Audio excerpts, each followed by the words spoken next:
Fa anisan'ny songadina ihany koa mbola hijanona amin'ny baolina kitra isika ny atsapaka ampaterahana mandina ny fiadinan'ny ambaran'i Madagasikara ny Telma Coupe de Madagascar izany ary dia fantatra avy moa ireo lalao hidingana manaraka amin'ity fifanana ity taorinan'izay atsapaka izay anisan'ny lalao isongadina ohatra ny fiainana eo amin'ny LG Plus ny ekipan'ny IRC. Fantatra mandritra ny atsapaka izay nataon'ny Zuma tolakandro teo teny amin'ny Urban Futsal Andraharo ireo ekipa ifandona amin'ny ampaifadalina fiadinan'ny ambaran'i Madagasikara ho an'ny taranja baolina kitra na ny Telma Coupe de Madagascar izany. Ny alohan'ny anaovana ny atsapaka dia natokana ireo ekipa efatra tafita nahitana vokatra tsara indrindra nandritra ny taompolalavana telo amby folo sy roa arivo nitarika izany ny LG Plus Analamanga, ny Knaps Sportitas, ny AS Adema Analamanga ary ny FCE Atsinanana.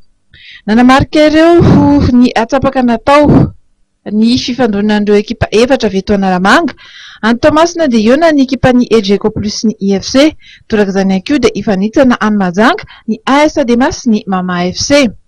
Ankoatra ireo lalao roa ireo dia hikatroka any Mahajanga ihany koa ny andron'ny 12 Oktobra ny ekipan'ny Knaps Sportitas sy ny Akonambatomena. Ao ihany koa ny lalaon'ny FCE Atsinanana sy ny 3FB Atsimo Andrefana. Marihana fa ny 2 Novambra no anaovana manasa-dalana any Mahajanga sy Toamasina ka ny ekipa mivoaka ho mpandresy amin'ny LG Plus ny IFC no eo nampandresy amin'ny Knaps Sport sy ny Akonambatomena.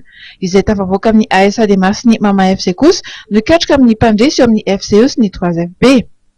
Nampahafantarina nandritra ity fotoana ity ihany koa fa ny 13 Novambra ho avy izao no anaovana ny famaranana any amin'ny Kianja Rabe Mananjara Mahajanga taoriana taona 7 nanoana ny orinasa Telma ity fiadinan'ny ambaran'i Madagasikara ity dia tsy karatra fa misy hatrany ekipa tsy nampozina tonga amin'ny dingan'ny famaranana. Manaprova izany fa dia miakatra ny avy teknika ny ekipa avy any amin'ny fatra na izany izy anefa dia tsy maintsy misy hatrany ihany koa ireo ekipa vaventy miaraka aminy. Manoloana izany tranga izany dia mbola nilaza ny fahavinoana ny fianoana ny kitra malagasy hatrany orinasa Telma ary amin'ny fahafapo ireo mpankafy amin'ny lalao rehetra izay hitranga.